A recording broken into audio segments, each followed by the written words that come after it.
kita memberikan penghormatan pada Sang Tathagata. Namo tassa bhagavato arahato sama sambuddhassa. Namo tassa bhagavato arahato sama sambuddhassa. Namo tassa bhagavato arahato sama sambuddhassa. Suko budanang upado ti. Yang terhormat kepada bapak-bapak, ibu-ibu, saudara sekalian, puja dan sujud di hadapan Sang Tiratana, Tuhan Yang Maha Esa, yang senantiasa melimpahkan kepada kita semua kesehatan, kekuatan, dan juga kebahagiaan, sehingga pada sore hari ini, walaupun dengan jarak yang berbeda-beda, tapi kita bisa beraktivitas. Salah satunya adalah membahas Dhamma, Sutta, ajaran Guru Buddha, dan kita semua diberkahi dengan kesehatan, kekuatan, dan juga kebahagiaan. Bapak Ibu hadirin sekalian, 10 hari lagi kita bersama-sama akan memperingati, merayakan Tri Suci Waisak 2564 tahun 2020. Pada saat bersama-sama kita merayakan, memperingati Tri Suci Waisak inilah kita semua diingatkan kembali tentang sosok Buddha, tentang guru yang luar biasa. Oleh itulah maka beliau juga dikenal dengan Suko Budanang Upado, artinya bahwa kehadiran, kelahiran, kemunculan, keberadaan beliau ini merupakan sebab kebahagiaan bagi makhluk dunia. Bapak sekalian, kalau kita membicarakan tentang kenapa, seperti apa contohnya bahwa kehadiran, kelahiran, kemunculan Buddha itu menjadi sebab dari kebahagiaan. Salah satu pemahaman dalam Buddhis kita semua mengenal adalah bahwa Buddha itu bagaikan dokter. Memang kita semua mengetahui tentang kehidupan ini. Kita semua mengetahui bahwa di dunia, di semesta ini telah ada sedemikian rupa. Contoh yang paling gampang adalah dedaunan di dalam tanaman. Daun-daun, pohon-pohon, bunga-bunga, buah-buah telah ada. Dari ribuan bahkan bisa jadi miliaran tahun yang lampau telah ada. Tetapi hanya sedikit mereka-mereka yang sering disebut dengan tabit, yang sering disebut dengan shinsai, atau bisa dikatakan juga yang memang ahlinya mengerti, memahami tentang daun-daun, pepohonan, bunga-bunga, buah-buah, yang mengerti bahwa itu adalah obat, bahwa itu adalah bermanfaat, bahwa ini adalah beracun, bahwa ini adalah tidak bermanfaat, bahwa ini adalah membahayakan, bahwa ini menyihatkan. Seperti pula Guru Buddha pun suatu ketika menyampaikan di hadapan para siswanya di saat dalam sebuah perjalanan. Beliau menyampaikan, banyak manakah dedaunan yang ada di genggaman tangannya ini dengan dedaunan yang ada di hutan itu. Sudah tentu para siswanya menyampaikan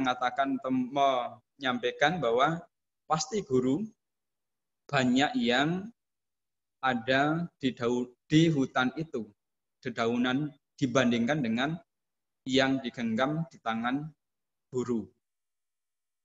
Disitulah menggambarkan bahwa memang di dunia ini, di semesta ini, sedemikian banyak ajaran-ajaran, bahkan yang sangat populer pun zaman Buddha, ada 6 guru yang luar biasa.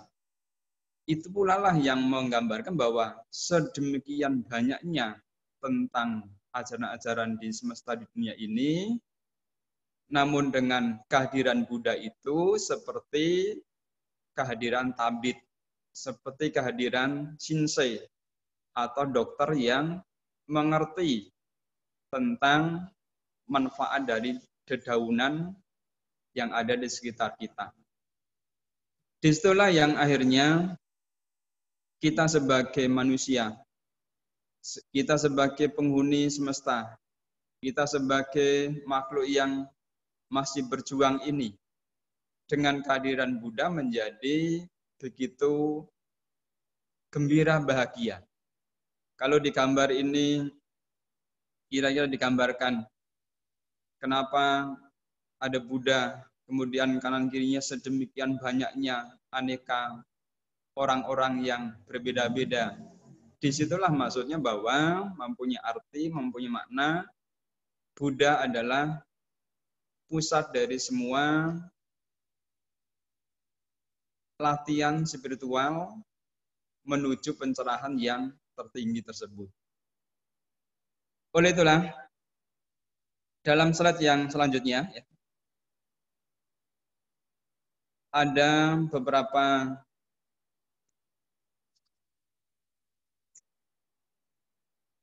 kalimat yang saya sampaikan, bahwa Buddha dinyatakan sebagai kesempurnaan.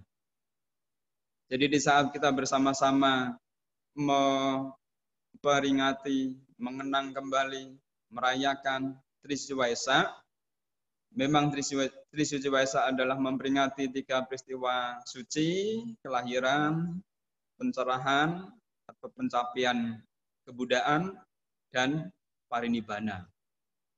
Di saat kita ditanya, siapakah Buddha itu? Maka sudah tentu kita tidak bisa menyatakan, itu loh Buddha itu adalah yang ada, yang berwujud seperti rupang misalnya. Karena di saat kita hanya ditanya, siapakah Buddha itu? Buddha adalah kesempurnaan. Buddha bukan sosok. Buddha adalah kesadaran agung. Buddha adalah guru, dewa dan manusia. Apa makna pengertian dari sempurnaan bahwa Buddha itu adalah melambangkan dari kesempurnaan tersebut? Buddha bukan bentuk lagi. Seperti kalau kita gambarkan sarjana misalnya. Sarjana itu bukan orangnya, tapi sarjana adalah pencapaian dari tingkat jenjang perkuliahan atau pendidikan. Sama dengan kesempurnaan itu.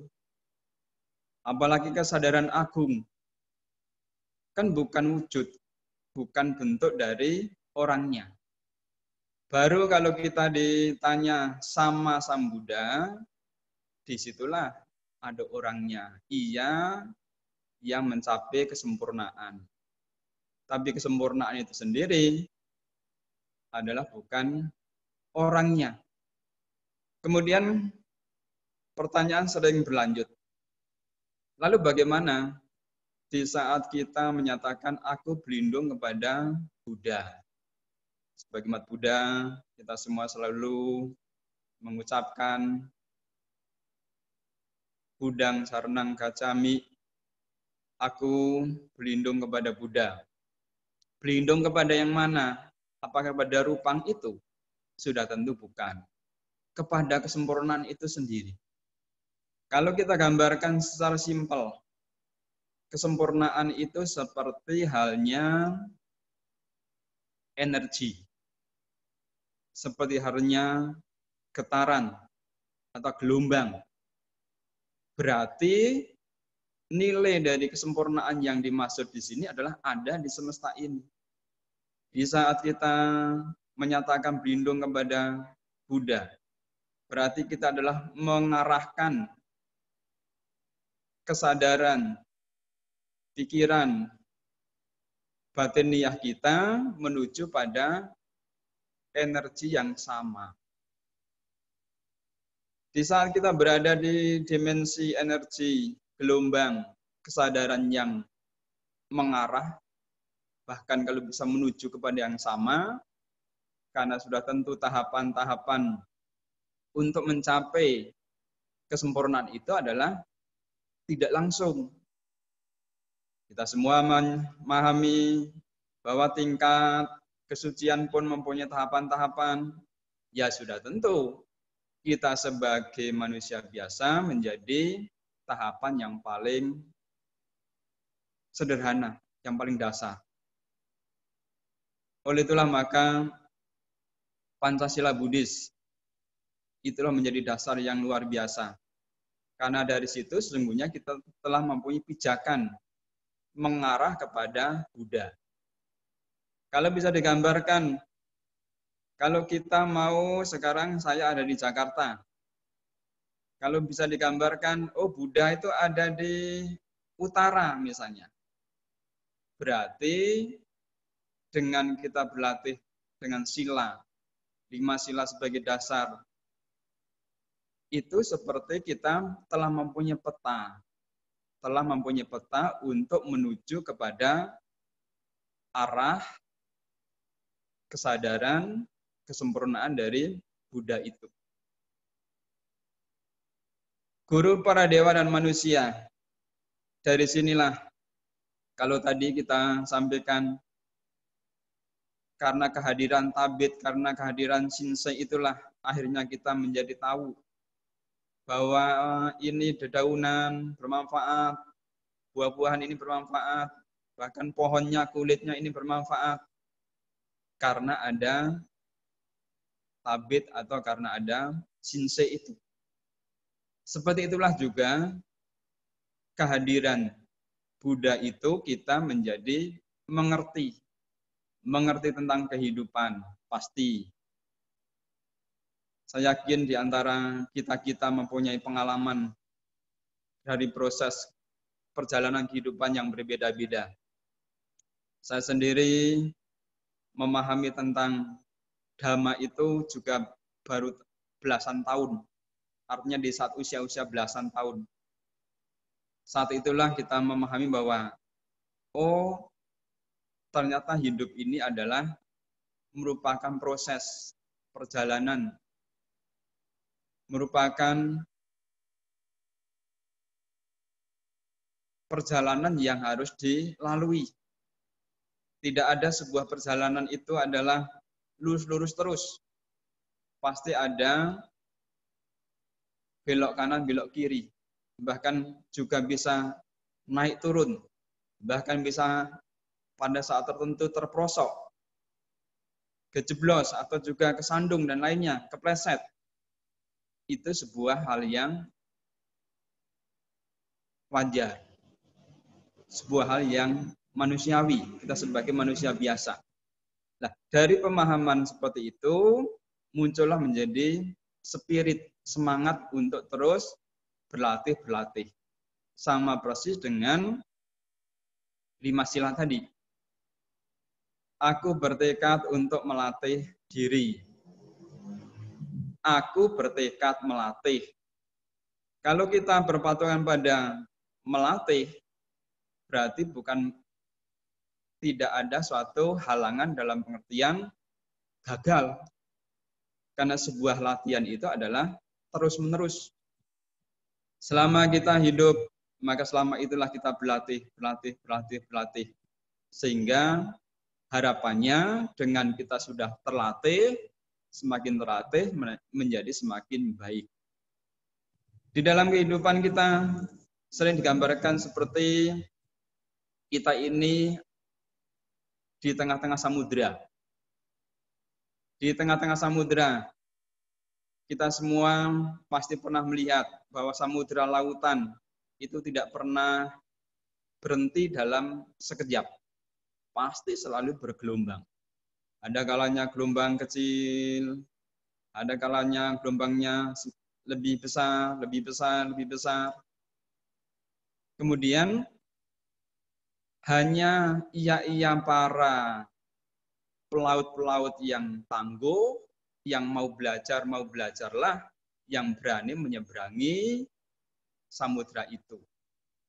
Nah, dari situlah seperti dalam kehidupan kita, yang namanya kehidupan tidak akan pernah sekecil pun, sebentar pun itu berhenti dari problem dan masalah. Hidup itu sendiri gerak. Maka kita tidak akan pernah terlepas dari gelombang-gelombang kehidupan yang seperti itu. Dengan memahami itulah maka kita menjadi tegar, kita menjadi penuh dengan semangat, spirit yang terus-menerus untuk kita jalankan hingga mencapai pada tahapan-tahapan yang kita harapkan. Untuk selanjutnya di slide di situ kita sampaikan tentang apa yang sekarang kita sedang alami bersama, yaitu di dunia ini, termasuk di Indonesia, sebagai bangsa yang kita cintai, juga sedang dilanda wabah corona, atau yang sering disebut pula dengan COVID-19. Nah, bagaimana kita sebagai Buddhis? Maka di sini kita ketengahkan, yaitu Dharma dengan adanya wabah corona. Memang kita semua tidak akan bisa menghindari yang namanya kehidupan di semesta ini. Di semesta kita tahu tentang adanya 5 hukum, yaitu Pancaniyama Dhamma. Nah, dari Pancaniyama Dhamma inilah bisa kita ketahui bahwa di antara apa yang terjadi yang sekarang kini sedang kita alami bersama ini, termasuk adalah wabah, ya, itu bukan sesuatu yang di luar dari semesta ini sendiri. Wabah yang terkait dengan kuman, virus, bakteri, nah itulah bagian yang ada di semesta ini. Ada waktunya di kala tertentu, yang paling gampang yang pernah kita lihat sendiri misalnya. Pernah suatu ketika apalagi sebagai petani yang sering tiap waktu itu menggarap sawah ya. Ada kalanya itu pembiakan cacing yang luar biasa misalnya. Ada kalanya itu pembiakan wereng. Suatu ketika ada satu wabah yang luar biasa, belalang, atau yang hampir hari-hari kita selalu temui dengan ada nyamuk dan lain-lainnya. Nah itu semua bagian dari semesta ini. Dari 5 niyama yang kita pahami, ada utu niyama yang disitulah terkait dengan semesta langsung, karena itu berkaitan dengan siklus adanya hujan, panas, musim, kemudian tumbuh-tumbuhan, kemudian kama. Nah, ini yang perlu sekali bahwa di dalam kehidupan kita ini bukan hanya kama. Kama itu hanya bagian dari 5 hukum yang bekerja di semesta ini. Dikala kama kita tidak bagus, ya, contoh paling gampang, ya, dikala kama kita tidak bagus, sesungguhnya kita dipengaruhi oleh lingkungan, apa saja misalnya. Kehujanan, atau kena angin malam, kayak kena angin sore begitu. Gampang kita menjadi masuk angin. Berarti kita ini dipengaruhi oleh hukum yang lain. Atau bijaniyama, yang ada kalanya tumbuh-tumbuhan tanaman yang terkait dengan aneka macam tumbuhan itu adalah bermanfaat atau berguna atau memberikan kesehatan bagi kita. Tapi ada kalanya, contoh paling gampang misalnya apa? Oh, ada orang tertentu, ada yang makan durian itu bisa sampai 2 atau 3. Tapi orang tertentu, karena memang kondisinya tidak fit, hanya makan 1 biji, gitu, sudah keliengan. Nah, itu artinya bahwa, oh, begitu besar pengaruh pula dari bija niyama. Jadi kama niyama itu hanya bagian kecil, ya, karena masih ada 4 hukum yang bekerja di semesta ini. Dari situlah ya kita menjadi penuh dengan pemahaman. Dengan kita penuh dengan pemahaman, kita akan menjadi tegar. Di saat kita menghadapi wabah, kita juga tidak mudah menjadi panik, kita tidak mudah menjadi stres, apalagi kita menjadi cemas terus-terusan. Nah, kita sebagai Buddhis tahu bahwa kecemasan, ketakutan, panik yang berlebihan, justru itu merupakan masalah baru. Karena apa? Justru itulah merupakan penyakit yang bahaya untuk dirinya. Karena dengan kecemasan, stres yang berlebihan, justru imun kekebalan tubuhnya menjadi menurun. Lah itu yang justru malah gampang ya, terjangkit, bahkan terserang, ya, tertular ya hal-hal yang tidak kita inginkan. Apakah itu kuman, apakah itu bakteri, apakah itu virus, ya. Karena memang kondisi tubuhnya tidak fit. Nah, itulah yang menjadi penting perlu untuk juga kita harus pahami di dalam menghadapi kondisi sekarang ini. Karena suasananya kita suasana Waisak, ya kita berupaya untuk selalu gembira, bahagia, ceria.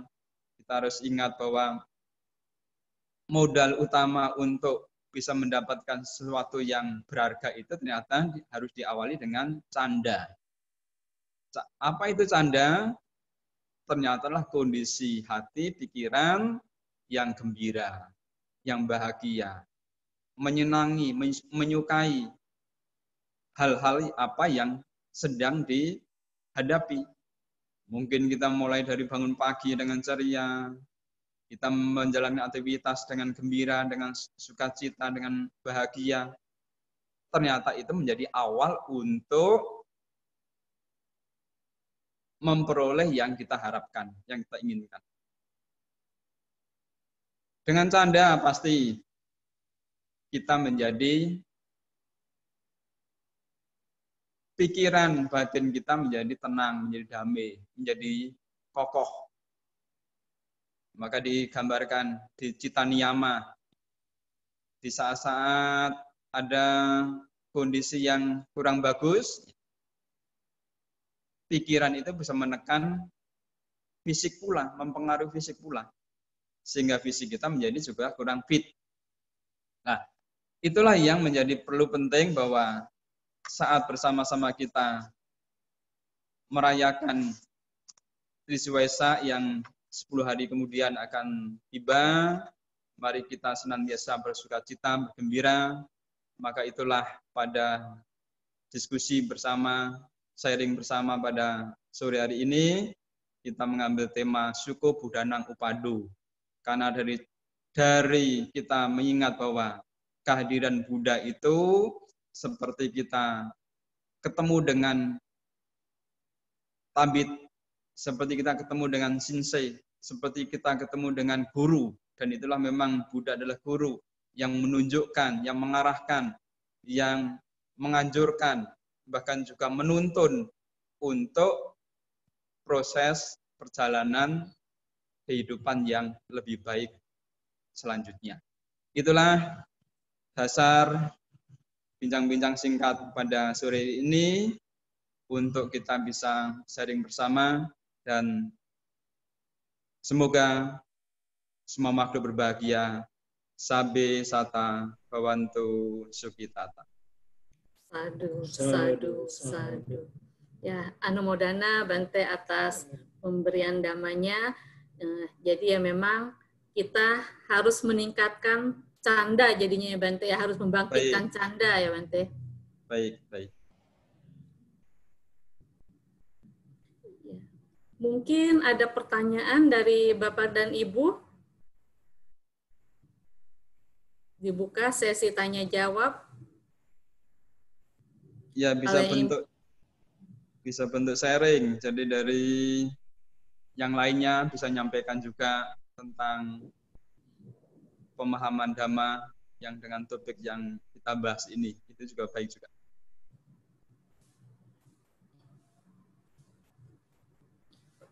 ya, silahkan Bapak dan Ibu kalau misalnya ada yang mau sharing, silahkan raise hand, nanti kami bantu untuk di-unmute.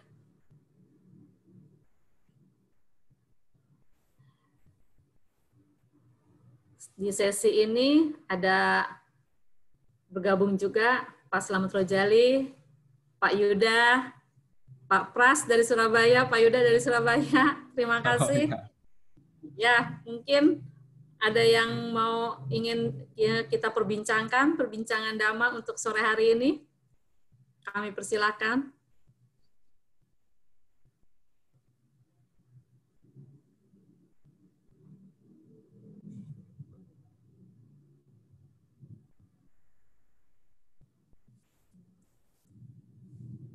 Ya, baik, kalau belum ada yang mau menyampaikan sharing dhamma, ya, saya akan menambahkan. Ya.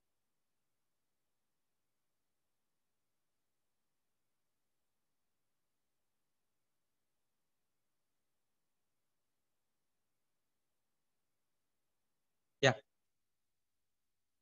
seperti yang juga kita harus selalu pahami bahwa apa yang sekarang kita alami, yaitu tentang virus corona tadi, ya. Yang pertama kita harus fokus bahwa sebuah wabah itu tidak akan selamanya. Mempunyai waktu, mempunyai jangka, mempunyai usia. Nah, dengan pemahaman ini saja sesungguhnya telah memberikan satu spirit bahwa di saat menghadapi kondisi seperti ini pun ya kita tetap harus tegar dan dengan suasana yang gembira, yang bahagia. Artinya apa? Karena kalau kita justru dipenuhi dengan rasa kekhawatiran dan kepanikan, justru disitulah kita akan mendapat banyak kerugian. Ternyata seperti halnya yang Guru Buddha senantiasa sampaikan bahwa ataloka dhamma, misalnya, bahwa ada suka dan duka. Ternyata suka dan duka itu sangat tipis. Ya, sangat tipis keberadaannya. Karena apa? Di sana hanya terpautnya adalah sisi pemahaman. Di saat kita misalnya apa? Kesel, emosi, ternyata setelah mengerti bahwa itu bukan yang semestinya. Contoh paling gampang ya, suatu ketika kita pernah menemui ada orang itu marah-marah karena ternyata menganggap bahwa orang yang dia temui itu adalah orang yang jahat, orang yang tidak baik. Dilihat dari mana? Dia hanya melihat dari pakaiannya, dari cara bicaranya, dari wujudnya, seperti tidak meyakinkan dan apa. Nah, setelah diberitahu orang lain, oh dia itu adalah orang yang paling derma di desa ini misalnya, atau di kota ini. Orang yang suka menolong, orang yang tidak pernah marah dengan siapa saja. Di saat tahu sekilas seperti itu, ya, yang tadinya kesel sampai dalam perjalanan sebelum tahu ketemu dengan orang itu masih kesel, ya, langsung hanya mendengar bahwa itu adalah ternyata orang baik, sekilas itulah ternyata menjadi dia juga menjadi senang. Begitu tipisnya suka duka itu. Sama juga dengan kondisi yang sekarang ini. Di sisi lain kita ada kala menjadi khawatir, menjadi cemas karena virus, karena corona ini. Nah, ternyata di balik dari itu, kalau sekalian juga sempat mendengar atau membaca dari uraian yang disampaikan oleh NASA bahwa ternyata dijelaskan dengan sekian waktu kita semua diminta untuk berhenti, pabrik-pabrik akhirnya juga berhenti, mobil-mobil banyak yang juga berhenti aktivitas, mesin-mesin pada berhenti. Ternyata dinyatakan sekarang ini kondisi oksigen di bumi kita menjadi sangat bagus. Nah, dengan oksigen di bumi kita ini menjadi bagus, berarti kan malah ada pengharapan yang besar tentang kehidupan yang lebih baik. Bisa jadi dengan selesainya waktu ini, kemudian kita menjadi ada pada taraf kehidupan yang terbaik karena oksigen di dunia ini. Karena juga tidak hanya di Indonesia, dinyatakan di beberapa tempat. Ada satu uraian bahwa Himalaya itu bisa kelihatan dari ibu kota India yang tidak pernah kelihatan. Nah, itu semua kan menjadi cermin bahwa suka duka itu ternyata sangat tipis. Di saat kita merasa ada kekangan karena kita harus berada di tempat, beraktivitas di tempat, seakan-akan tidak ada kebebasan untuk beraktivitas, bekerja. Ternyata di balik dari itu ada sisi hal yang sangat memberikan pengharapan luar biasa yang terjadi. Nah, itulah satu gambaran bahwa di dalam kehidupan itu demikian. Seringkali bahwa sesuatu yang ada kalanya di sisi lain secara penglihatan indria kita sendiri seakan-akan itu adalah begitu memberikan tekanan, bahkan mungkin merasa kita menjadi menderita. Namun di balik dari itu ternyata sesuatu yang bermanfaat yang bisa jadi lebih besar dari apa yang kelihatan. Nah, dari cara ini pula lah sesungguhnya kita saat menghadapi kondisi-kondisi seperti ini, sebenarnya di saat wabah corona ini, sehingga kita menjadi tegar, kita penuh dengan ketenangan, kita tetap beraktivitas dengan ceria dan gembira dan bahagia, karena dengan cara itu kita bisa mendapatkan yang lebih baik lagi.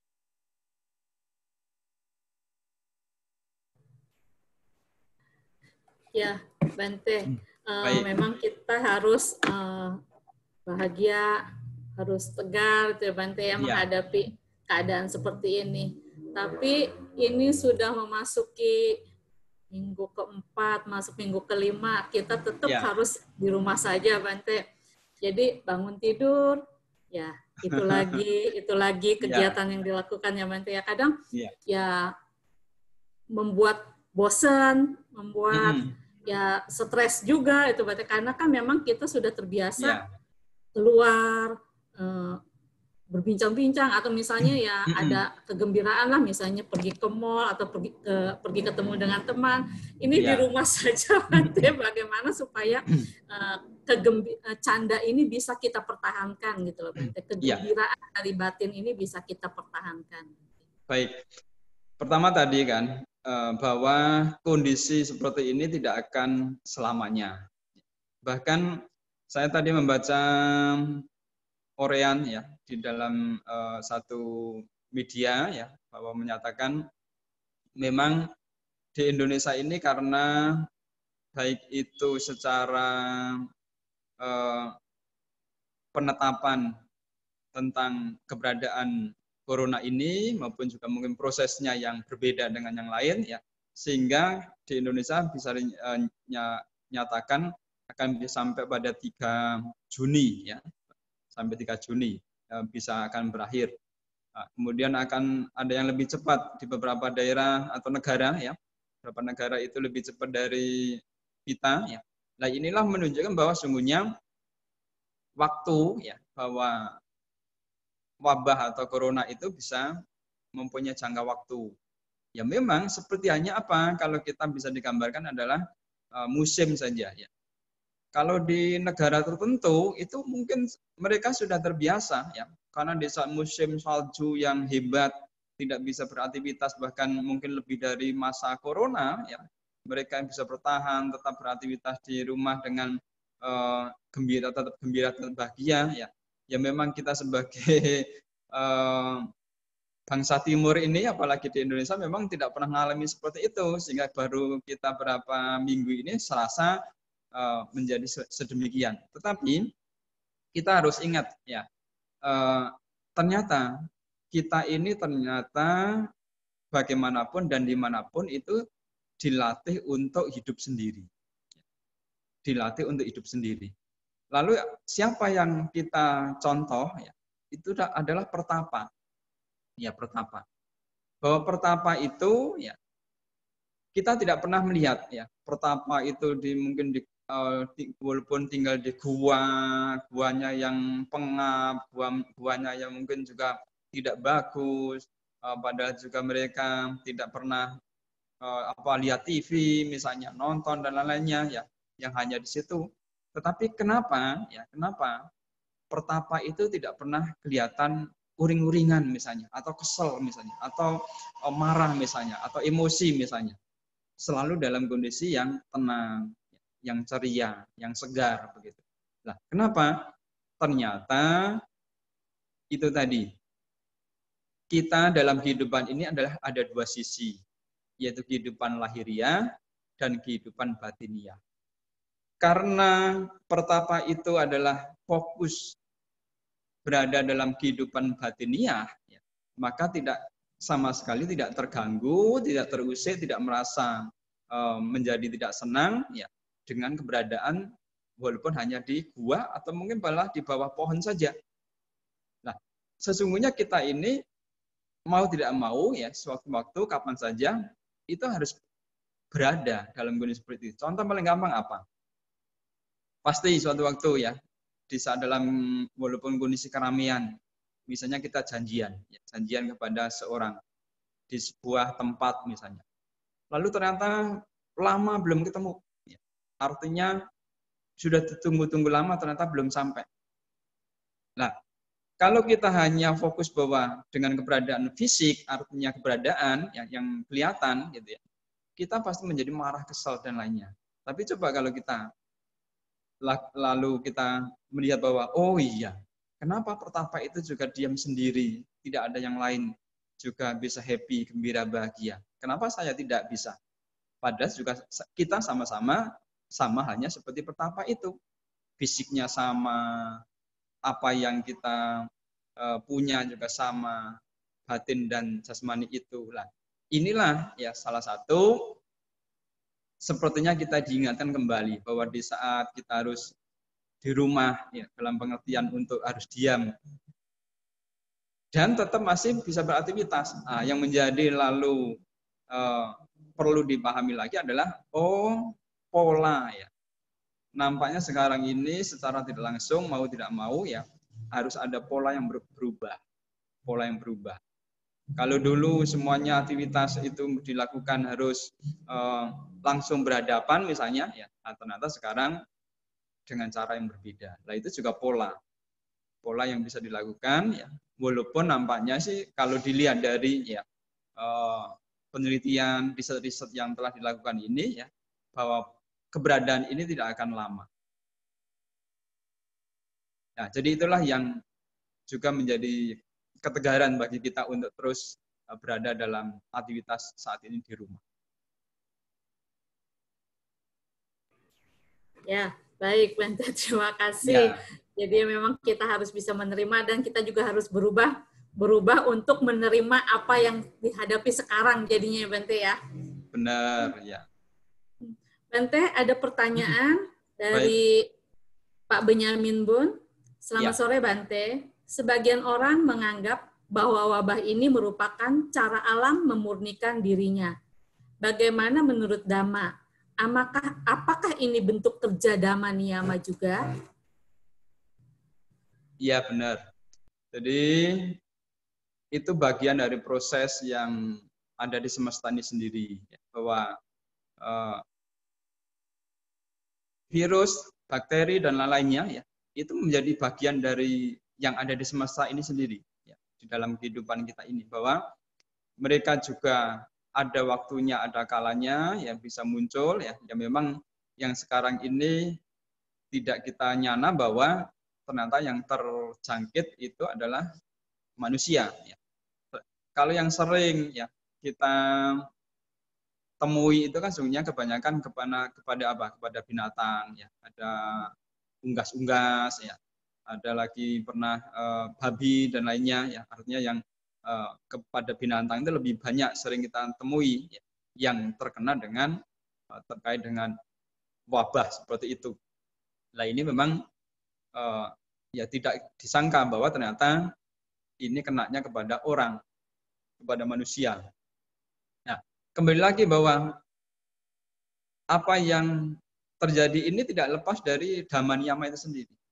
Dari 5 hukum yang terjadi. Ya sudah tentu virus, wabah atau bakteri yang juga merupakan bagian dari alam itu ya, yang ini kita semua ternyata juga mengetahui bahwa ternyata kuman bahkan termasuk juga hama-hama ya, bahkan suatu ketika ada yang berkisah kecoa misalnya, kecoa pada waktu tertentu ya sebelum ini mungkin 10-an tahun yang lalu, atau nyamuk misalnya biasanya di fogging misalnya ya, di fogging 1 hari sampai 3 hari itu biasanya seperti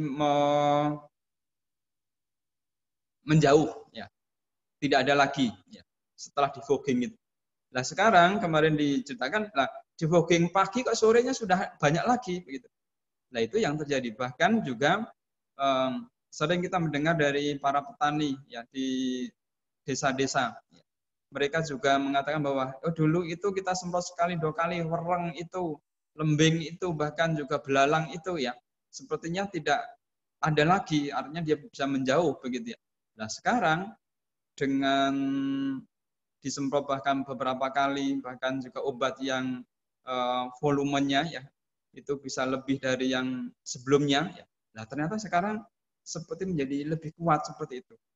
Nah ini yang juga menjadi kita harus pahami bahwa dengan kondisi seperti ini ya berarti mereka juga semakin kuat. Keberadaannya bisa jadi juga semakin kuat. Memang itu yang harus diketahui lah. Dengan kita mengatakan seperti itu ya kita sebagai orang yang terus berjuang ya sama, kita harus juga terus meningkatkan ya secara kesehatan fisik ya, jasmani kita harus juga bagus ya, kemudian juga otomatis ya karena itu juga terkait dengan kesehatan mental ya, pikiran kita. Kalau mental pikiran kita, badan kita tidak semakin baik ya, kita gampang down ya, gampang drop lah, akhirnya kita menjadi yang ringkih atau lemah, sehingga malah menjadi begitu gampang untuk dipengaruhi ya termasuk virus-virus atau bakteri yang ada di sekitar kita. Nah itulah yang apa yang ada ini sebenarnya adalah sama juga bagian dari panca niyama itu sendiri yang ada dalam semesta itu sendiri. Ya, baik Bante, ada pertanyaan lagi dari Kurniawan Cahayadi. Bante, parita apa untuk terhindar dari COVID-19? Ada nggak Bante parita khusus untuk bisa terhindar dari COVID ini? Ya, secara umum yang dilakukan ya, karena itu adalah mengacu kepada masa-masa tertentu ya, pada zaman Buddha kan pernah ada wabah itu. Ya, ada wabah di Wesali ya. Nah itulah yang oleh Sang Buddha dimintakan oleh para biku ya, mengulang-ulang adalah Ratana Sutta. Dan memang di sana dalam pembukaan itu sangat jelas ya bahwa hai para makhluk di dunia ini yang berada di sini, yang berumur di sini ya, salah satunya menyatakan bahwa perhatikan dan lindungilah umat manusia ya, sebagaimana ya umat manusia itu tiap waktu, tiap saat ya memberikan puja, penghormatan, ya, sajian kepadamu ya. Artinya kepada siapa? Ya kepada semua ya, kepada semua makhluk. Nah, kalau kembali kepada ini ya bisa diartikan bahwa ia yang senantiasa melakukan kebajikan, melakukan puja, hormat, bakti ya kepada sekitarnya, ya sudah tentu kepada leluhurnya, ya. Karena juga kita kan tidak tahu bahwa ternyata di antaranya misalnya leluhur kita itu yang jadi belalang tadi misalnya gitu, atau jadi nyamuk misalnya. Lah kan kita ingat ya, ada seorang biku saja menjadi kutu, lebih kecil dari nyamuk, lebih kecil dari belalang. Nah, dengan kita melakukan puja hormat kepada leluhur, ya, kepada mereka-mereka yang ada di semesta kita ini, dengan cara itu menjadi tadi, karena manusia itu senantiasa melakukan hormat puja, memberikan sajian kepadamu. Di sana dikatakan kepadamu, maka lindungilah umat manusia itu. Nah, itu pembukaan dari Ratana Sutta. Jadi Sang Buddha begitu menegaskan ya, karena memang kalimat ungkapan yang Sang Buddha sampaikan itu, kalau di saat itu misalnya makhluk-makhluk itu ada di sana, bahkan juga para dewata begitu, memang tidak bisa mengelak, mereka tidak bisa mengelak. Sehingga pengharapan kita adalah apa? Dengan kita mengulang sabda Sang Buddha itu dalam Ratana Sutta, ya, para dewata, ya, para makhluk agung, bahkan juga makhluk di sekitar kita di semesta ini, ya, juga turut mendengar. Cukup dengan turut mendengar, dengan turut mengerti. Itulah pengharapannya bahwa kita pun bisa terhindar dari wabah-wabah, ya, dari virus yang akhirnya menjangkit kepada kita karena kita melakukan hal yang baik tadi. Ya, jadi Ratana Sutta itu ya bisa diulang-ulang ya, dalam tiap waktunya. Misalnya mau pagi juga bisa, mau sore juga bisa, atau siang karena pas tidak ada kegiatan juga bisa dilakukan. Baik. Ya, terima kasih Bante. Ada pertanyaan lagi dari Robertus Setiadi. Selamat sore Bante, saya pernah membaca terkait keberhasilan dan kegagalan. Apakah kehidupan di masa wabah juga merupakan kegagalan terkait waktu kelahiran? Waktu kelahiran? Mungkin di kehidupan sekarang ini ya Bante ya? Coba diulang. Saya pernah membaca terkait keberhasilan dan kegagalan. Apakah kehidupan di masa wabah juga merupakan kegagalan terkait waktu kelahiran? Oh ya. Jadi kembali lagi tadi bahwa kita memahami bahwa siklus dari kehidupan kita akan terus, yaitu berlanjut. Dikala kita belum sampai pada titik akhir, yaitu kesempurnaan, maka kita akan lahir lagi. Dari lahir lagi itulah ya ada masa-masa tertentu ya akan bersamaan ya akan ada berbagai macam kondisi ya, apakah itu yang sifatnya alam seperti bencana gempa bumi atau gunung meletus dan lain-lainnya, badai dan lain-lainnya ya, itu akan selalu ada. Jadi terkait dengan hal ini sesungguhnya kembali kepada Patirupa Desa Wasoca, bertempat di mana ya, bertempat di mana. Karena kalau kita mengacu kepada Patirupa Desa Wasoca berarti tempat itu, kondisi lingkungan itu sangat mempengaruhi atau sangat bermanfaat ya, bermanfaat. Ya, contoh paling gampang. Oh, sekarang mungkin di Bogor, apalagi Ibu tinggal di mana? Di Bogor, Bante. Ya, di Bogor misalnya, di Bogor dengan udara yang bagus, yang bersih dan lainnya ya, sudah tentu ya tidak separah dengan yang kumuh, artinya yang penuh dengan udara yang tidak bagus ya. Itu kan salah satunya begitu. Kemudian kita berada ketemu dengan dhamma ya, dengan beraneka macam, apakah itu bentuk buku, bentuk kaset dan lainnya, artinya kita ketemu dengan dhamma. Nah, itu juga salah satu berkah ya. Sehingga dalam pengertian kegagalan pada kelahiran itu sendiri ya tidak, karena selama dalam pada saat kelahiran, apakah untuk sekarang atau mungkin pada zaman tertentu begitu ya, itu kondisi alam akan selalu ada seperti itu. Apakah zaman Buddha tidak juga ada kondisi seperti itu? Nah kan kita bisa membaca di riwayat Sang Buddha misalnya, bahwa ternyata di sana waktu itu juga ada lepra, ya, penyakit yang sangat luar biasa juga, ya. Sehingga di zaman Buddha pun, ya, yang memang kita sangat juga tahu bahwa kalau kita bisa lahir pada zaman Buddha, kita mendapatkan berkah yang utama, yang paling luar biasa, ya, berkah yang luar biasa karena terkondisi dengan itu baiknya, ya. Tapi juga ingat bahwa ternyata di zaman Buddha saja orang yang bisa dikatakan orang dekat loh, ya, itu juga bisa tidak mendapat manfaat besar. Siapa itu misalnya? Yang paling kelihatan adalah misalnya Supa Buddha.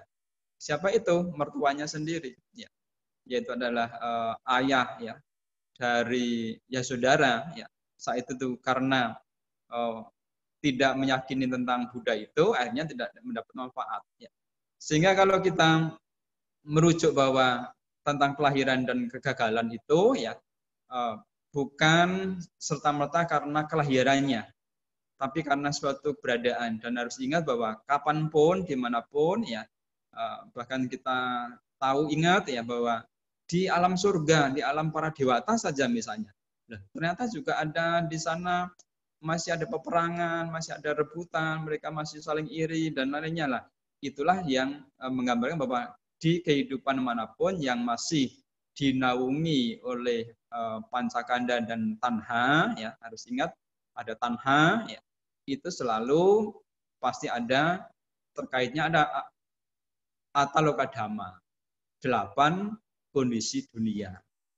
Nah, tinggal sepandai-pandainya kita mengupayakan atau berusaha kita berada di patirupa deswasa caarnya di mana saja, ya.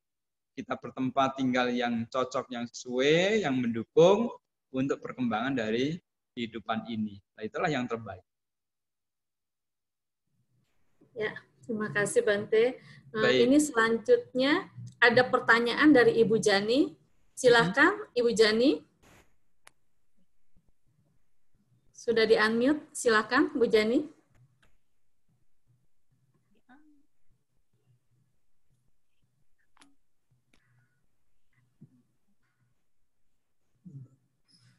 Oh. Saya bacakan ya Bante. Baik. Selamat sore Bante, saya pernah mendengar ada meditasi perenungan tentang kematian. Mungkin ada sutanya. Di masa COVID ini sepertinya relevan. Mohon penjelasan detailnya Bante. Terima kasih. Iya. Memang meditasi perenungan adalah banyak. Salah satunya adalah Marananusati, ya, tentang kematian. Hanya juga perlu digarisbawahi, tidak semua orang cocok untuk mengambil objek Marananusati, yaitu tentang kematian. Karena kalau tidak siap, orang itu bisa malah bahaya, bisa stres dalam pengertian dia tidak bisa memahami dengan benar, sehingga banyak yang pernah kita temui, ya, dia merasa bahwa seakan-akan hidup ini tidak berguna. Yang akhirnya apa? Yang akhirnya dia malah mau seperti bunuh diri, begitulah. Itu menjadi lebih bahaya. Nah, yang paling perlu adalah kalau tentang objek-objek meditasi itu adalah kesiapan dirinya. Kesiapan dari orang ke orang, ya. Ada yang cocok dengan meta, ada yang cocok dengan Buddhanusati, ada yang cocok dengan Anapanasati misalnya. Itu semua adalah disesuaikan dengan kondisi yang ada pada diri orang masing-masing.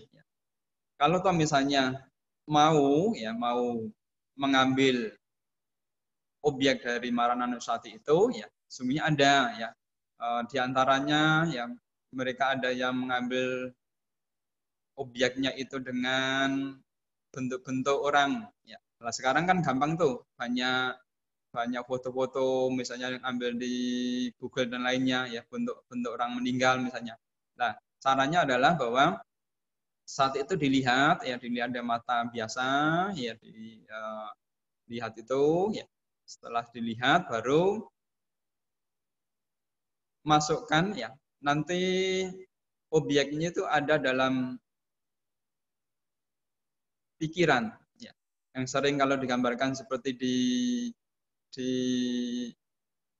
bentuk lain itu seperti membran, artinya ingatan yang ada pikiran.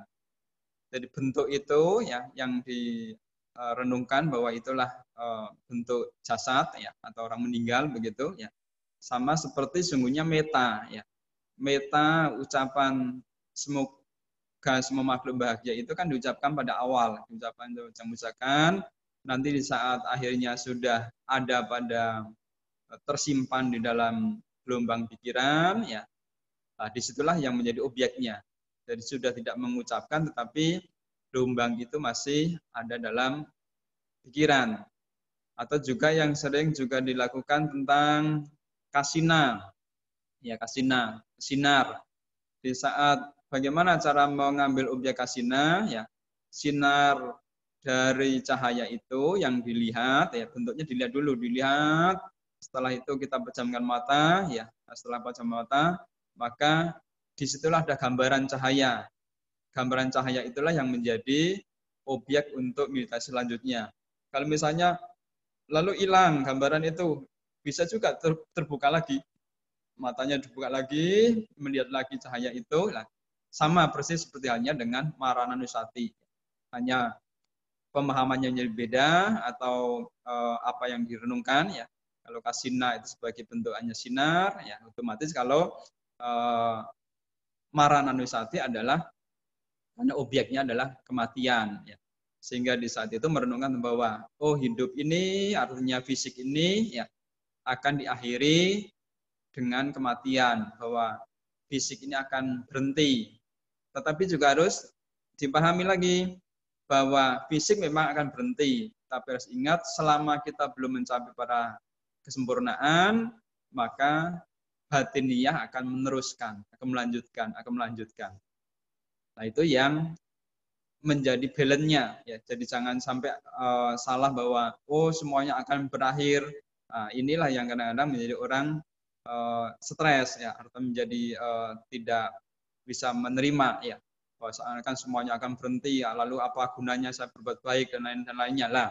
Itu yang akhirnya menjadi salah jalan atau bahkan sama sekali tidak menyenangi kehidupan ini. Ngapain kita melakukan ini dan lainnya? Karena nanti pada akhirnya akan diakhiri dengan kematian misalnya. Lah itu yang menjadi salah.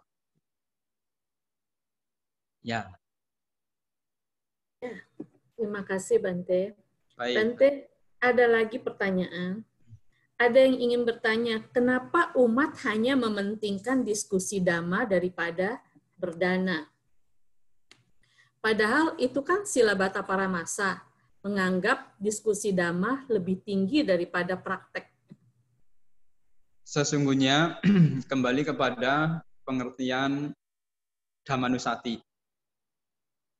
Akaliko, ehipasiko, upanayiko.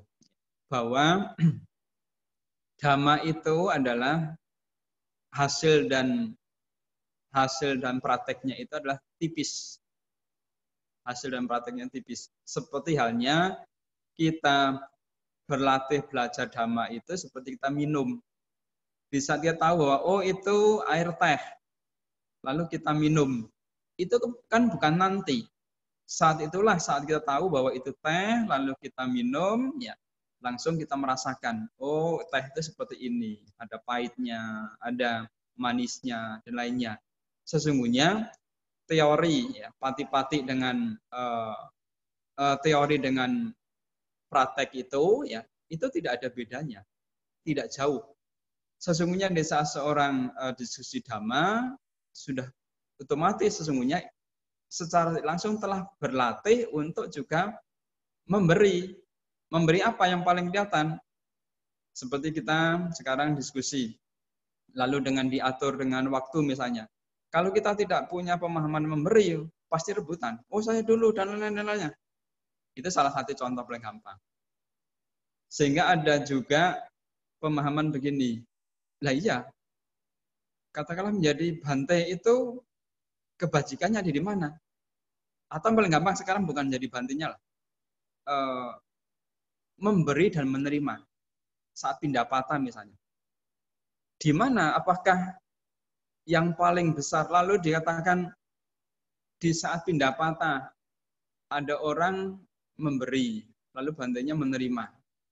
Lalu sesungguhnya apakah dengan saat bantainya menerima itu bukan memberi? Memberi. Di saat bantainya menerima itu ternyata memberi. Jadi ada kalanya gini, ada orang yang bisa memberi, tapi tidak bisa menerima. Padahal dengan bisa menerima itu juga kondisinya tidak beda jauh dengan memberi. Maksudnya apa? Di saat menerima, itu orang adalah telah menyiapkan diri untuk menjadi objeknya, menjadi ladangnya. Kalau kita tidak siap menjadi ladang, banyak sekali yang akhirnya kita merasa sungkanlah dan lain-lain lah. Jadi artinya apa? Di saat orang itu bisa mampu menerima, sesungguhnya pasti akan bisa memberi. Karena telah berlatih, telah menjadikan siap untuk mengorbankan dirinya sebagai ladang, sebagai penerima. Nah, disitulah gambarannya bahwa ternyata di saat kita dalam kondisi memberi saja atau bahkan menerima saja, itu juga telah menjadikan kita siap untuk juga memberi.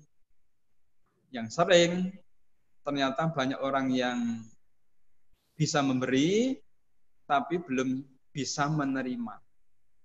Nah, itu yang menjadi persis sama seperti di saat kita diskusi Dhamma. Ternyata di saat itulah kita harus ingat bahwa dengan pencerahan, dengan pemahaman pengertian saat kita diskusi Dhamma, ternyata di sisi lain itu juga ada sisi yang sifatnya memberi tadi. Memberi waktu. Kalau di dunia ini misalnya semuanya bekerja, tidak ada memikirkan Dhamma, misalnya gitu ya. Tidak ada duta Dhamma misalnya, Dhamma duta misalnya. Nah kan sama. Kita harus ingat bahwa pemberian juga bisa dengan bentuk Dhamma. Dengan bentuk memberikan ajaran-ajaran Dhamma. Ya, jadi kita harus pahami bahwa antara kita juga membicarakan, mendiskusikan, ya, kita belajar Dhamma, itu adalah bagian dari juga bentuk-bentuk melestarikan Dhamma itu sendiri. Praktek juga adalah bentuk dari melestarikan Dhamma itu sendiri. Jadi sila bata paramasa di sana adalah terkait karena merasa bahwa apa yang dilakukan itu ya sebagai hasil. Ya. Misalnya apa? Oh, pokoknya kita cukup hanya diskusi Dhamma, pasti kita adalah mendapatkan pahala. Lah itu yang menjadi salah. Tapi justru di sini adalah di saat kita diskusi Dhamma, kita sharing Dhamma, kita mendapatkan pemahaman, pengertian ya untuk praktek-praktek Dhamma itu sendiri. Ya, begitu.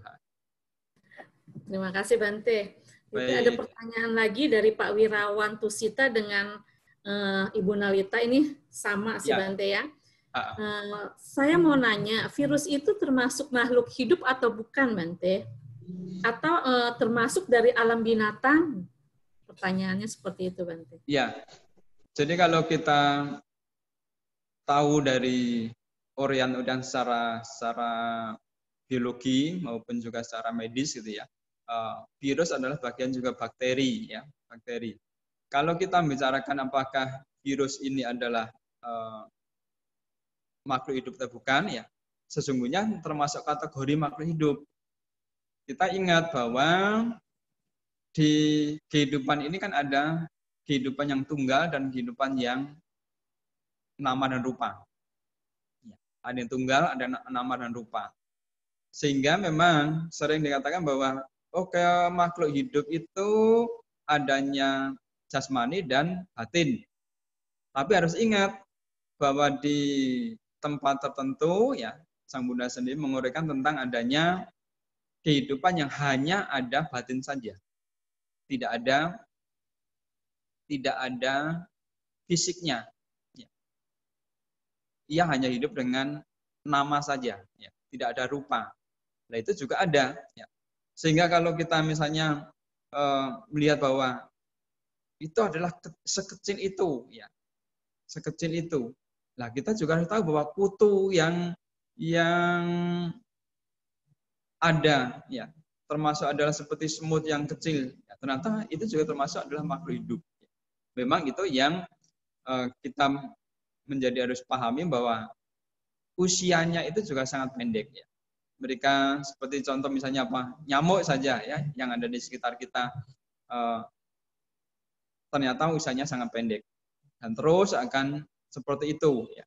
Sehingga kalau kita melihat bahwa virus itu adalah ada di semesta ini, ya, apakah secara langsung itu disebut sebagai makhluk hidup itu sendiri, ya, namun keberadaannya adalah ada, keberadaannya ada. Itu bagian dari kondisi kehidupan di semesta ini yang tidak akan pernah juga hilang. Ya. Contoh paling gampang keberadaan suatu makhluk misalnya. Yang sering kita lihat kan di beberapa tempat, ya, misalnya apa? Oh ada buah busuk misalnya. Nah, buah itu dari mana? Tiba-tiba di sana ada belatung. Selain belatung juga ada makhluk-makhluk yang lain-lainnya. Nah, itulah yang kita sebagai Buddhis kan memahami bahwa ada 4 macam kelahiran. Ya. 4 macam kelahiran. Ada yang langsung seperti para dewata, kemudian ada yang dalam kandungan, ya termasuk manusia, ya, dan lainnya yang harus dalam kandungan. Ada yang melalui telur, ya. Ya, kita tahu bahwa ada ayam dan lain-lainnya, itu pakai telur, ya, melalui telur. Nah, kemudian ada yang melalui kelembapan, yang ternyata begitu banyak ya sekali ya melalui kelembapannya. Ya tadi seperti oh di sana ada daging busuk, ya tiba-tiba ternyata jadi ada belatungnya, ada makhluk lain yang tumbuh di sana. Dari mana itu? Padahal daging itu ya misalnya apa tumbuh ya apa binatang misalnya yang mati. Ya. Kemudian nggak lama ternyata ya tadi keluar begitu banyak belatung yang aneka. Ya. Kadang-kadang bisa yang kelihatan menyeramkan juga ya bahkan bisa kadang-kadang bisa terbang dan lainnya. Nah seperti itulah yang ternyata ada di semesta ini begitu luar biasa. Ya.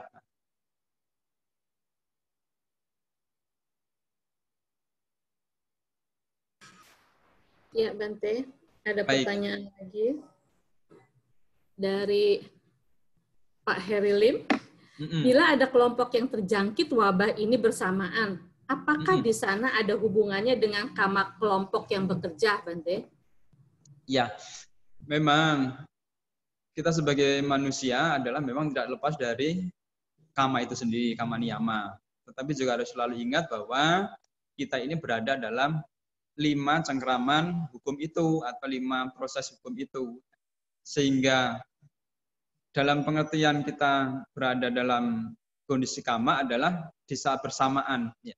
Karena bersamaan kita berada di tempat tertentu, misalnya begitu, nah itulah yang menghantarkan kita berada dalam kondisi yang sama itu karena sebenarnya ada kesamaan kama. Ya. Ada kesamaan kama. Nah, sehingga di saat seperti itu, ya, lalu terjangkit atau terpapar ya dengan virus itu bersamaan misalnya, nah itu menjadi bersama-sama dalam kondisi ya kama karena kebersamaan berada itu ya, sehingga menjadi ada di sana. Nah ini menjadi juga harus dipahami bahwa memang kita tidak semuanya adalah yang berperan dalam kehidupan ini adalah kama ya. Kita masih ingat juga walaupun sering juga disampaikan sebagai kama potong misalnya ya.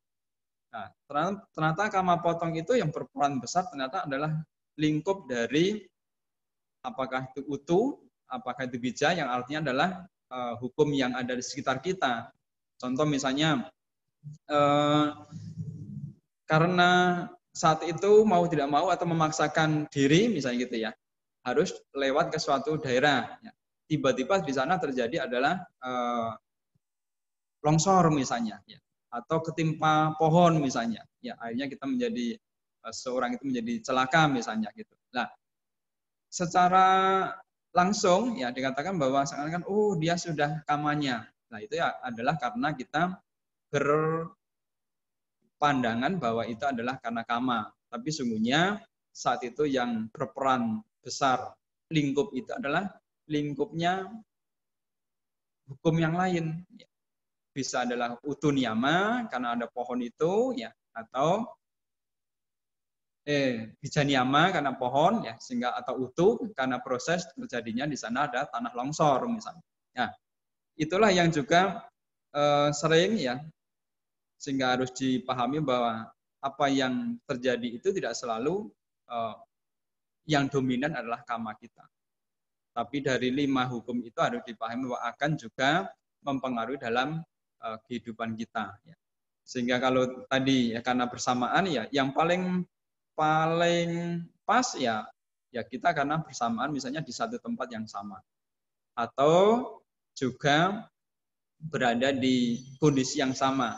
Artinya apa? Sama-sama kita tidak fit misalnya. Ya ternyata kalau yang fit pun dalam kondisi yang sehat prima kan tidak kena misalnya. Nah itu juga harus dipahami demikian. Begitu. Ya, Bante. Ada pertanyaan dari Ibu Vivingo. Silakan Ibu Vivingo. Andami Bante. Ya, selamat sore. Bante, tadi sebenarnya sudah terjawab dengan yang karma kolektif. Saya juga menerima itu Bante bahwasanya diprediksi bahwasanya Indonesia itu kan Juni. Udah itu Australia mungkin lebih cepat dan Malaysia itu Mei. Nah, tapi kan itu tergantung juga dengan disiplin dari masyarakatnya kita ya Bante. Kalau kita lihat sampai saat ini masih banyak masyarakatnya kita itu yang tidak disiplin Bante. Makanya tadi saya ingin bertanya tentang karma kolektif itu Bante. Nah, kalau saya melihat lagi ya Bante, bahwasanya sebenarnya kan ini kan wabah ini kan berarti kan bencana kemanusiaan ya Bante. Kalau kemanusiaan itu kan tidak mengenal agama ya Bante.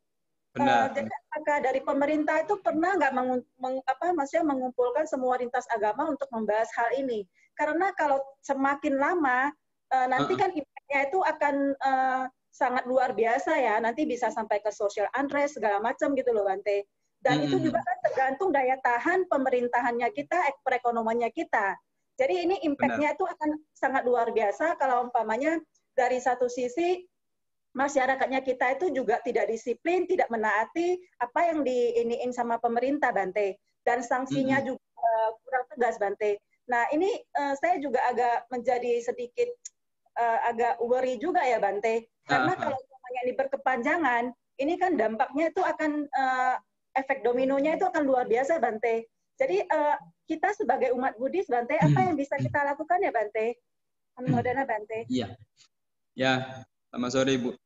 Memang ya kita ini menghadapi kondisi ini adalah bersama-sama ya, dalam pengertian bahwa kita dalam saat ini menjadi ya seperti bukan hanya bagian orang ke orang ya, jadi hampir bersamaan ya, karena juga terkait dengan mungkin untuk sekarang aktivitas ya, tapi sudah juga melihat bahwa tentang ya termasuk usaha, bisnis dan lainnya, bahkan juga keamanan dan lainnya, ya itu memang menjadi keprihatinan juga ya. Makanya juga harus perlu saling menyadarkan dari orang ke orang ya, yang kita pahami, yang kita ketahui ya.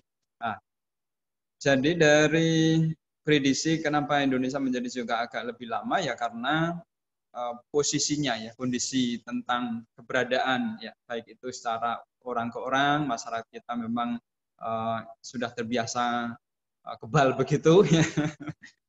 Nah, yang menjadi satu spirit bagi kita adalah bahwa gini, belakangan ini ya disampaikan juga salah satunya bahwa ternyata virus ini salah satunya mudah mati di paparan sinar matahari. Sehingga memang kalau kita amati ya, mereka para orang-orang di desa-desa yang tetap berkebun, bersawah ya, ke ladang ya, mereka memang di antara mereka memang malah tidak ada, karena yang kalau tidak langsung ketemu dengan orang ke orang, misalnya karena dia sudah pernah ketemu dengan yang terjangkit ya, nah itu yang ternyata menjadi kena. Tapi kalau yang dengan kondisi aktivitas di alamnya sendiri, ya, artinya bahwa virus ini kan sebenarnya juga salah satu wabah alam gitu ya, seperti musim begitu Bu ya. Jadi kalau musim itu kan ada waktunya.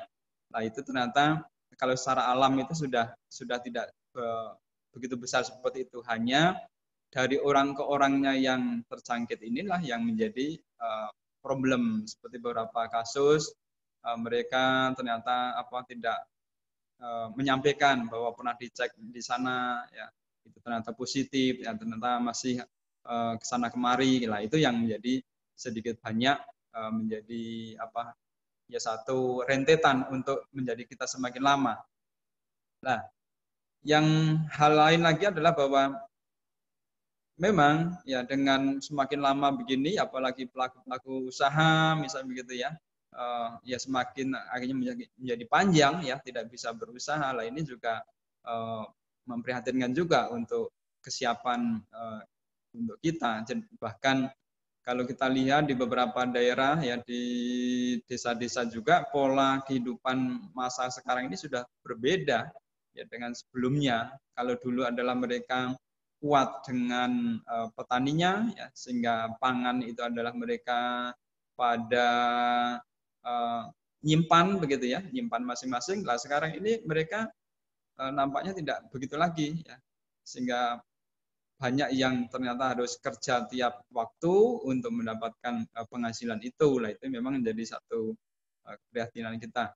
Untuk ke arah seperti ya instruksi pemerintah misalnya, termasuk adalah presiden kan sudah sedemikian jelas, dan memang beberapa kali ya kami para tokoh agama ya ada sempat dikumpulkan ya bersama.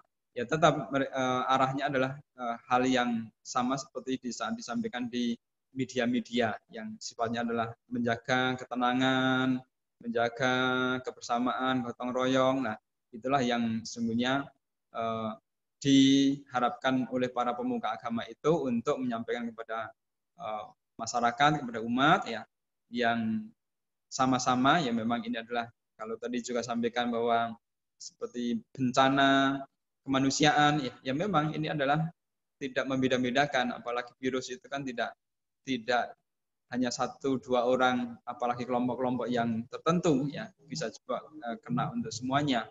Nah ini yang memang menjadi perlu ya dipahami bahwa ini adalah bencana kemanusiaan ya.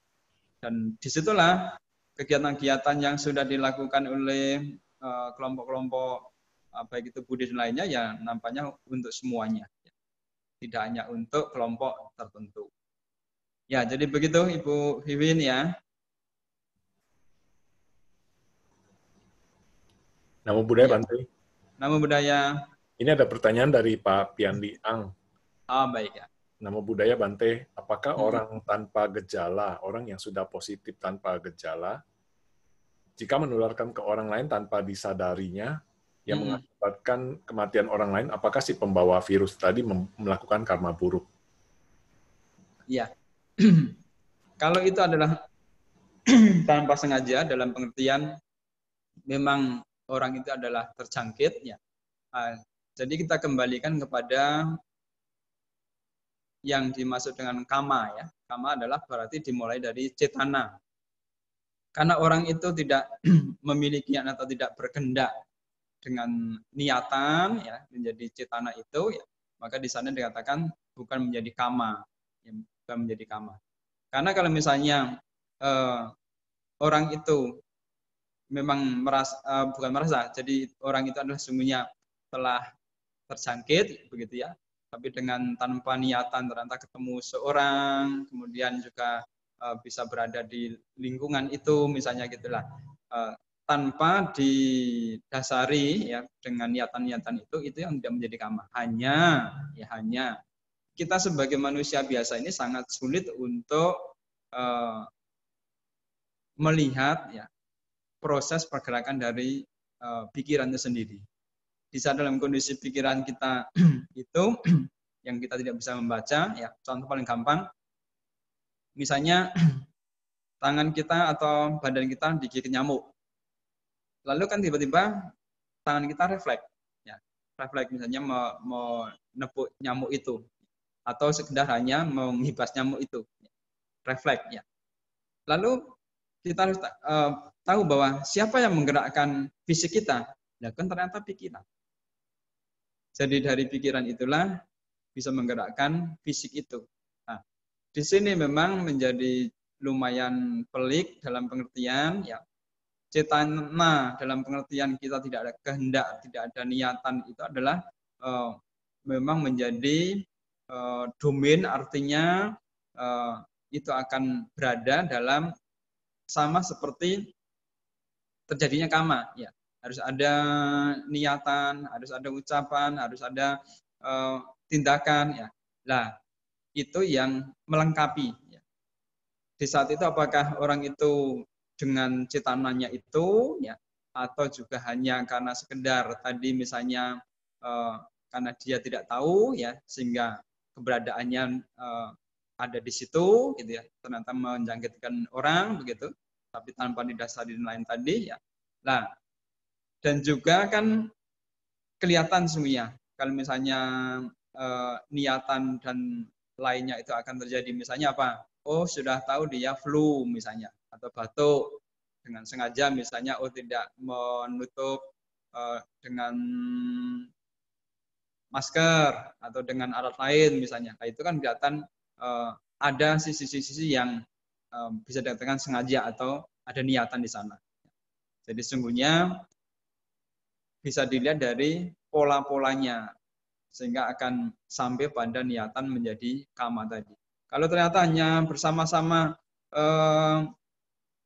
ternyata itu dia yang lebih duluan misalnya, dan itu kan belum tentu, karena maksudnya gini, ternyata untuk pada masa-masa tertentu, itu virus itu kan ternyata naik turun. Ada kalanya bisa hilang, ada kalanya dia bisa muncul lagi di dalam diri seorang itu. Dikala tubuh dan imun dari orang itu baik ternyata. Nah, di situ yang menjadi pemahaman kita bahwa kalau tidak ada rangkaian dari niatan dan tujuan yang nyata tadi untuk benar-benar menularkan tadi, dia bukan menjadi kama. Ya. Sama persis seperti kalau kita misalnya sekarang di mana saja, apakah duduk, apakah berdiri begitu ya, di mana saja. Kalau berdiri kita nginjak di tanah atau di ubin itu, atau kalau kita duduk bisa di kursi atau di mana, kita kan tidak tahu. Artinya kita tidak dengan sengaja niatan misalnya, oh saya nginjak, mungkin di situ ada semut, mungkin kita dudukin itu ada di situ ada makhluk lain dan lainnya, kan tidak ada begitu. Nah, kurang lebihnya seperti itu. Ya, baik. Bante. Ya.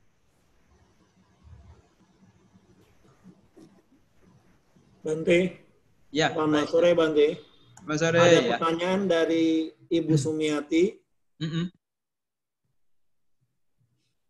Saya mau tanya, dengan maraknya virus corona, apakah penyemprotan desinfektan termasuk pelanggaran sila pertama dari Pancasila Buddhis? Karena kita ada niat untuk membunuh makhluk, namun virus tersebut tidak terlihat. Ya, jadi sungguhnya di saat seorang itu melakukan penyemprotan itu sudah tentu bukan lalu bertujuan, artinya mempunyai arah bahwa oh saya mau membunuhin itu. Karena kan juga itu hampir sama persis seperti di saat kita duduk atau berdiri. Kita tidak tahu bahwa di situ adalah ada mungkin semut atau makhluk, ya. Tapi tetap harus duduk, ya, karena untuk manfaatnya. Atau harus berdiri, atau harus jalan, begitulah. Sama juga di sana adalah semacam hanya bentuknya seperti melakukan untuk pencegahan atau untuk kebaikan. Sama kita duduk misalnya di tempat tertentu, ya, itu ada nilai-nilai untuk kebaikan. kita harus berdiri atau harus berjalan misalnya atau harus berbaring, kan juga karena ada nilai-nilai kebaikan itu sendiri. Jadi bukan didasari dari niatan untuk membunuh atau juga melakukan hal yang buruk untuk baik lingkungan atau dinyatakan sebagai makhluk itu sendiri. Karena memang dalam pengertian ini akan menjadi berbeda seperti misalnya wabahnya wabah belalang misalnya atau wereng gitu ya. Itu kan kelihatan ya. Oh, werengnya di sana lalu disemprotin. Lah itu memang ada tujuan langsung ya. Tapi dengan virus ini memang sangat-sangat sulit dinyatakan kecuali ya, misalnya sudah dengan diadakan penelitian, itu mereka gerombol di sana lalu disemprot misalnya, lah itu baru. Ya. Tapi apa yang dilakukan pada umumnya itu seperti halnya kita duduk atau jalan atau berdiri, tidak ada niatan untuk menginjakin, ya, untuk mendudukin, ya, bahkan untuk membunuhin makhluk-makhluk yang ada di tempat itu. Iya. Ya. Baik, terima kasih Bante atas penjelasannya dan juga atas penjelasan dari pertanyaan para peserta. Baik. Bante, kita tutup Dhammadesana sore ini, namun sebelumnya saya mohon pada Bante untuk membacakan parita pelimpahan jasa, Bante. Ya, baik. Mari semuanya, baik yang di dekat, yang jauh, ya semuanya kita aditana merenungkan kembali kebajikan-kebajikan yang telah dilakukan baik saat ini, waktu ini dan juga waktu yang lainnya. Semoga dengan kekuatan-kekuatan kebajikan ini menjadi parami, menjadi kama baik yang selalu membawa keberkahan, kemajuan, kesejahteraan, kesehatan, sudah tentu. Nah, mari juga ingat kepada mereka, sanah milim peluhurnya bermendiang, dimanapun mereka berada, beliau pun selalu berbahagia.